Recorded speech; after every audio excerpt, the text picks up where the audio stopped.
सोनम रघुवंशी को जमानत मिल गई, आपको खबर पता है। अब आपको एक बड़ी बात बता दें, सोनम रघुवंशी को जमानत का जो ग्राउंड है वो शिलोंग पुलिस की लापरवाही के चलते तैयार हुआ है। शिलोंग पुलिस ने जिस धारा का इस्तेमाल करना चाहिए था, यानी कि हत्या की धारा, जो बीएनएस की नई धारा है 103(1), उसका इस्तेमाल ही नहीं किया। हत्या का इसमें धारा ही नहीं लगाई गई, बल्कि संपत्ति के दुरुपयोग वाली धारा 403(1) जोड़ दी गई है। अब इस पूरे एरर के चलते खबर ये है कि सोनम की जमानत का ग्राउंड तैयार हुआ, और सिर्फ एक जगह नहीं, तमाम दस्तावेजों में, केस डायरी में, गिरफ्तारी मेमो में, इसके अलावा औचित्य गिरफ्तारी का क्या रहा इसकी चेकलिस्ट में, निरीक्षण मेमो में, सब जगह यही धारा गलत लगाई गई, जिसके चलते अब इसका लाभ मिला है। अक्षत हमारे साथ जुड़ गए हैं, सीधे रुख करते हैं, इंदौर चलते हैं।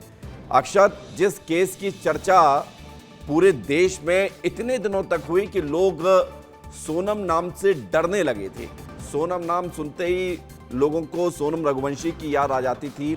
अब सोचिए, इतने बड़े हाई प्रोफाइल मामले में अगर इस तरह की लापरवाही होगी तो सवाल तो उठेंगे। क्या कह रहा है राजा का परिवार? अक्षत। बिल्कुल विवेक, देखिए बहुत बड़ी बात है कि 1 साल तक ये केस चला, और ये केस ऐसा केस था जिसने महीनों तक पूरे नेशनल पूरे देश में हर जगह ये हेडलाइन रहा। लेकिन ऐसे केस में, इतने हाई प्रोफाइल केस में, जो सोनम है, जो मास्टरमाइंड है, वो जिस तरीके से जमानत पे बाहर आती है, बहुत ही आश्चर्यजनक होता है। लेकिन इसमें जो ग्राउंड्स थे, इसमें साफ साफ ये बात आ रही है सामने कि कहीं ना कहीं बहुत बड़ी लापरवाही पुलिस की तरफ से भी, और राजा का परिवार का भी यही कहना है। क्योंकि विपिन पहले भी अक्सर ये बात कह चुके हैं कि यदि सोनम बाहर आ जाती है, उसे जमानत मिल जाती है, तो ये अन्याय राजा के साथ होगा। क्योंकि लगातार लंबे समय से इन्वेस्टिगेशन चलता रहा। उसके बाद कई बार क्राइम ब्रांच जो शिलोंग पुलिस की टीम है वो यहाँ पर आई, कई बार दस्तावेज इकट्ठे किए, हमने वो सब भी लाइव दिखाया।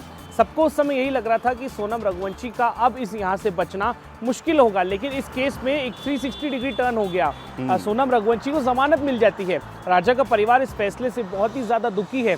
उनकी माता जो है वो कल कैमरे पर रो भी रही थी और यही कह रही थी कि मेरे बेटे के साथ गलत हुआ। लेकिन अब भाई जो है वो ये कह रहा है कि मैं इस बात को बिल्कुल मंजूर नहीं करूँगा, और अब मैं हाई कोर्ट जाऊँगा। हाई कोर्ट जाकर मैं सोनम की ज़मानत के अगेंस्ट पिटीशन दायर करूँगा और वहाँ पर ये केस लड़ूंगा, क्योंकि ये सब बिल्कुल गलत हुआ है। वहीं जो सोनम के भाई हैं गोविंद, वो ये कह रहे हैं कि मैं अभी भी राजा के परिवार के साथ हूँ। लेकिन राजा का परिवार लगातार पहले दिन से उन पर आरोप लगाते आया है कि ये सिर्फ कहने के लिए हमारे साथ है, लेकिन पूरा सपोर्ट पीछे से ये सोनम को कर रहे हैं। बहुत दिलचस्प होगा विवेक आगे देखना कि ये क्या केस आगे जाके क्या मोड़ लेता है। लेकिन एक बात इसमें मैं स्पष्ट कर दूं विवेक कि सोनम जो है वो इंदौर तो बिल्कुल भी नहीं आ सकती हैं, क्योंकि उन्हें जमानत इसी ग्राउंड पे मिली है। की शर्तें ऐसी हैं कि सोनम इंदौर नहीं आ सकती है, लेकिन सोनम को जमानत मिल गई है। ये भी एक बहुत बड़ी खबर है और राजा के परिवार के लिए एक बहुत बड़ा धक्का जैसा है।